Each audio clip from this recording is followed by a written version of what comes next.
Hey everyone, my name is Molly Hollibaugh, and I am very excited to be here today to share a quick little tutorial with a tangle we call poyang. And poyang was named after a very, very dear friend of the Zentangle community and somebody that has personally been such a great mentor for me along the way and has taught me so much about art materials and pens and the art industry and all these things that was so helpful for me as I was learning about this world.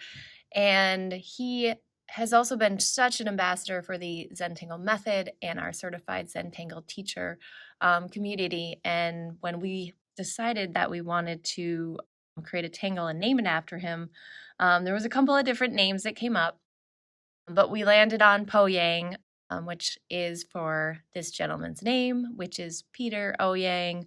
P. Ouyang makes poyang. And this tangle is a gift for him as a super big thank you for just being awesome and for being part of the Zentangle story. So thanks, Peter. This tangle's for you. Peter works at Sakura of America pen company, if I didn't say that before.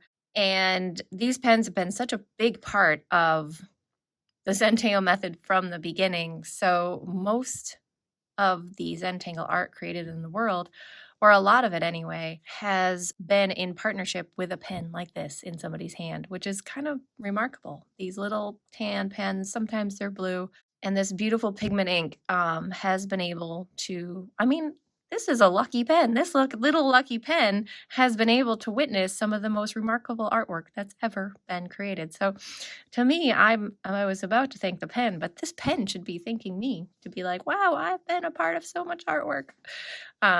All right, that's me being silly. These are amazing pens. The ink is beautiful, and they work quite well on our new translucency tiles, which is really, really a fun surface to work on. You could be working on any surface right now with any tools you have. These are just the ones that I happen to have along with me.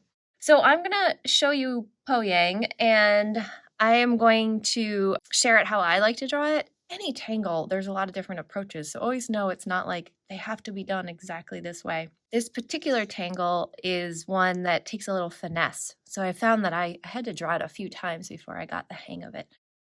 And I say that out loud because that might be the case for you as well. So we're going to start, and I'm going to be working with an 01 and an 08. And I think I'm going to start with my 01, and then I might use the 08 as we journey through. So I'm not going to put a string down. I think I'm just going to work on this beautiful translucency Zendala surface, which is a little bit hard to pick up.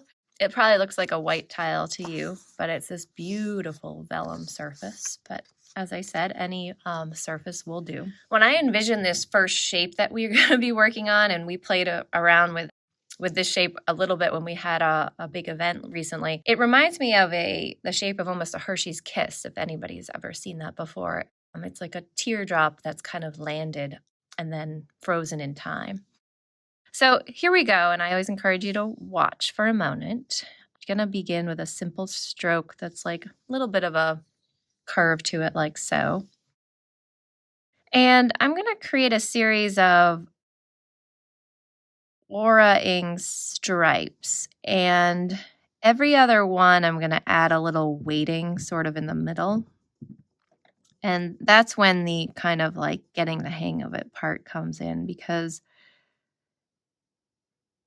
kind of trying to figure out, and I'm going to kind of go back and forth from one side to the other. So if you just put the weighting kind of at the bottom-ish, then the auras get a little fatter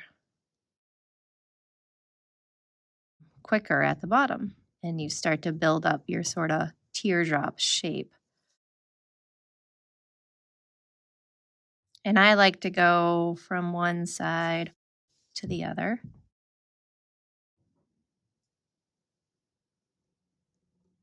And like I said, it's one single line and then one weighted line, creates a nice little pattern. Remembering to breathe. Sometimes go back in to sculpt those lines. All right, so that's pretty good. I mean, if you want to keep going and keep going, maybe I'll put one more over here. And like I said, you get that kind of Hershey Kiss shape. If you've never heard of a Hershey Kiss, I don't know if that's an American thing or not. Yeah, feel free to look one up. And technically, this particular shape looks a little bit more like a Hershey Hug, which has stripes in it. It's kind of fun. Little, sweet little candy. All right, so this is our basic beginning to our poyang.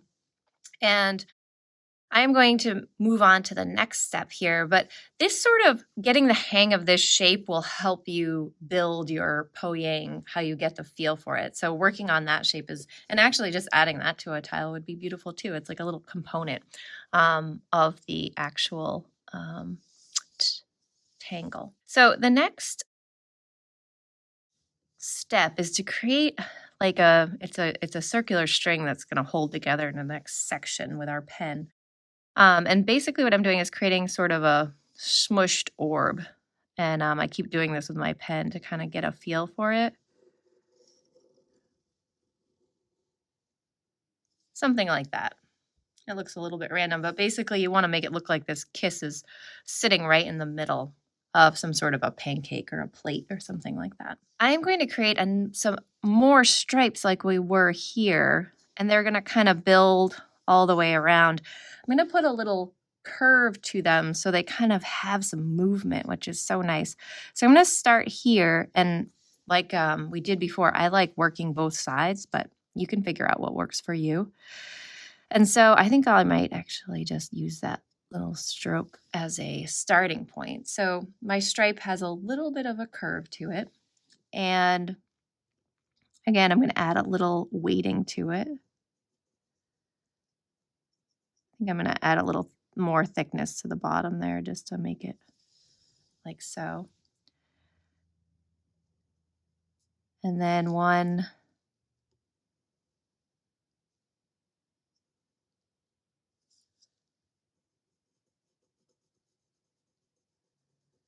Again, there's no like exact rhyme or reason to how this has to go. So you kind of just have to trust yourself and let it evolve. These are sort of slowly moving across. They aren't all starting and stopping in the same place like the top one did. So you do want to move along.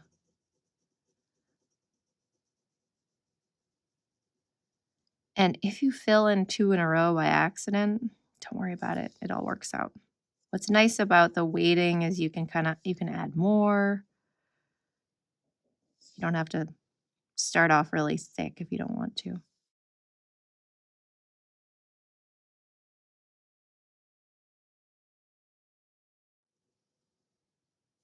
As you start to kind of go around the corner, the bottom might get a little thicker.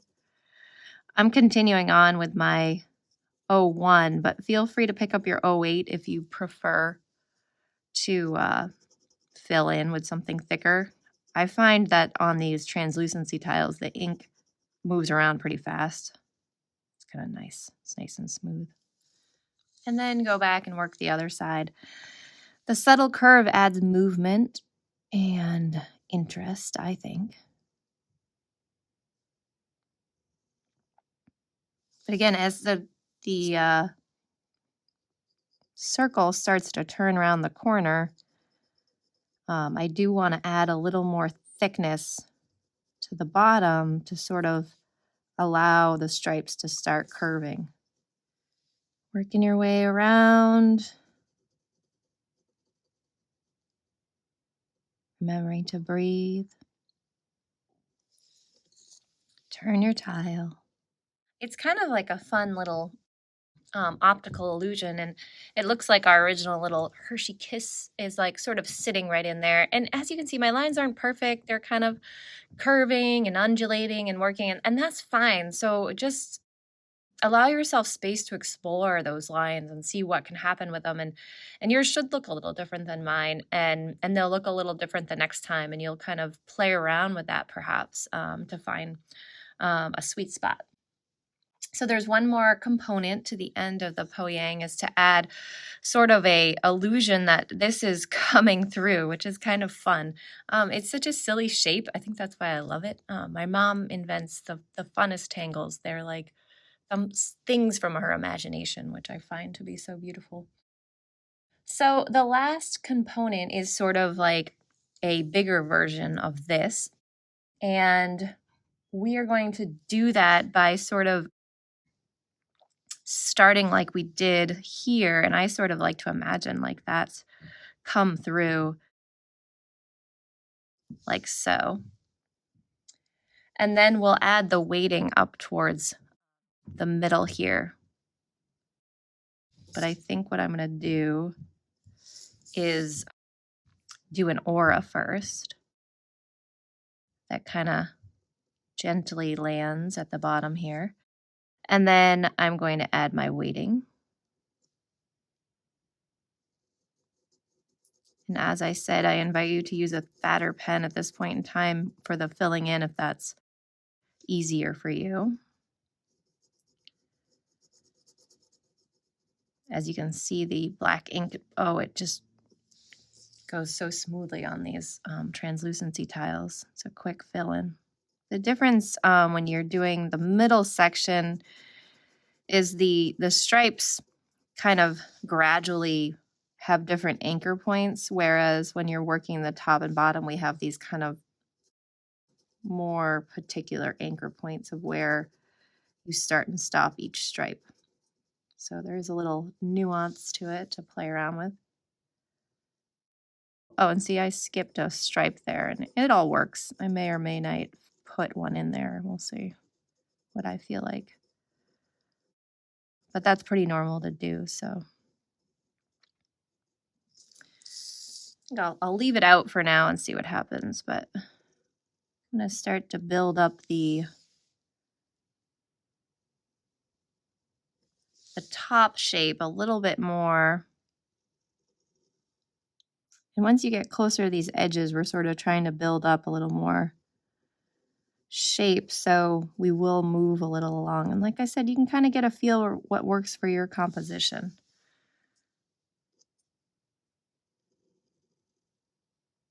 Kind of tethering them along the edge as it kind of fattens up.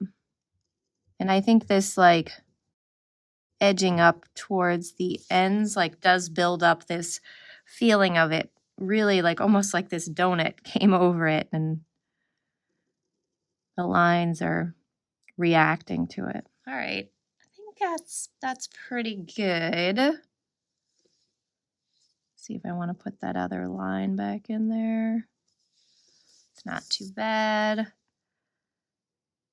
Kind of redefine this line.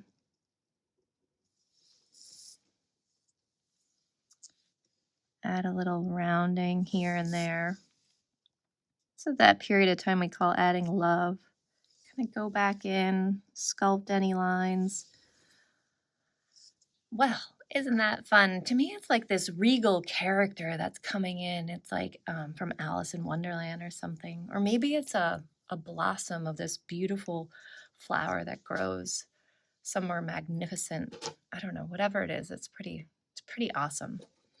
So if you want to add a little shading to your poyang, make sure it's dry, of course, especially on these translucency tiles. They do stay a little bit. So I'm going to add graphite right around the edges here. And as you can see, I'm using the edge of my pencil. Yeah, I'm going to make sure it's nice and dark right near the edge. You get a cool shadow there, which is kind of fun. And then nice and dark here towards the point. And then this part, I think I'm going to put a nice dark shadow. Maybe going around the back a little bit. Nice to have a nice sharp pencil. And then again at the bottom here, create some more curving in that space, this donut space.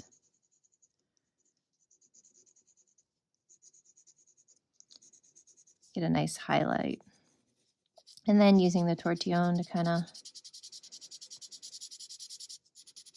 get it into the fibers of the pencil blends lovely on these translucency tiles. Pretty fun. If you haven't seen some of the work people are doing on these tiles, do some searches on your socials or on the Google or whatever it is you have, any search, and check out Zentangle translucency tiles because there's some really fun stuff. Already jumping off my tile here, kind of excited. If you have a white charcoal pencil, I forgot to pull one out to begin with. I'm actually searching for one right now. You can do some really cool stuff with it, and I think I'm gonna do like a little bit of a highlight here. And I just started off with a little, just a line, but I'm gonna go back in and kind of just add some circular motions to that. And then I'm gonna kind of invite that into the surface in a second.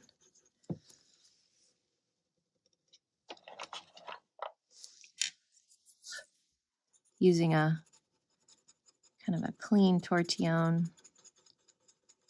Ooh, so that's kind of fun. Play around with the highlight a little bit. Up to you how you want to do that.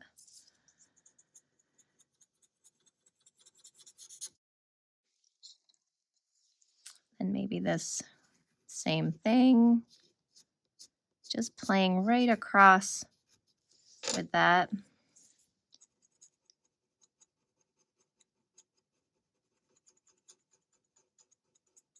So fun.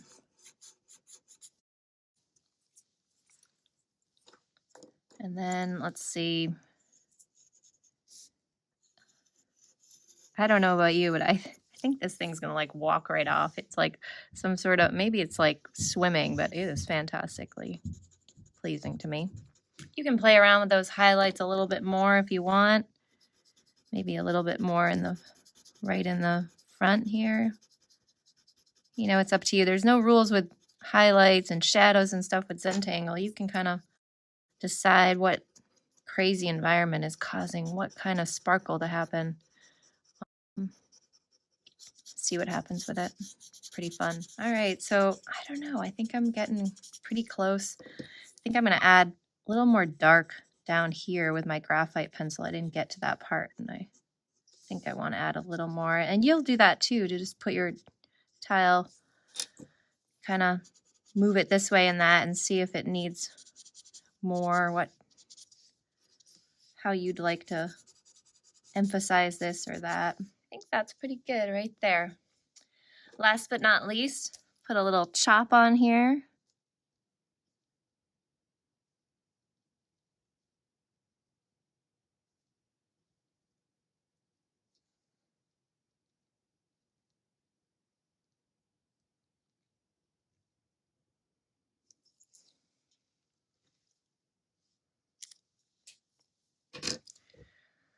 Well, I'm not sure exactly what this reminds me of, but it's like a very happy thing for me, just swimming along, so proud. Anyway, I love it. I hope you all are enjoying your February, or maybe you're watching this many months from now, who knows. Anyway, it's been fun to be with you. I've enjoyed sharing poyang with you, and I hope you all create some fun poyang iterations, and I would love to see them. So if you're on the Zentangle Mosaic app, share it with me using the hashtag poyang, Pouyang. I would love to see what you create. Thanks, my friends. Have a good day. Bye.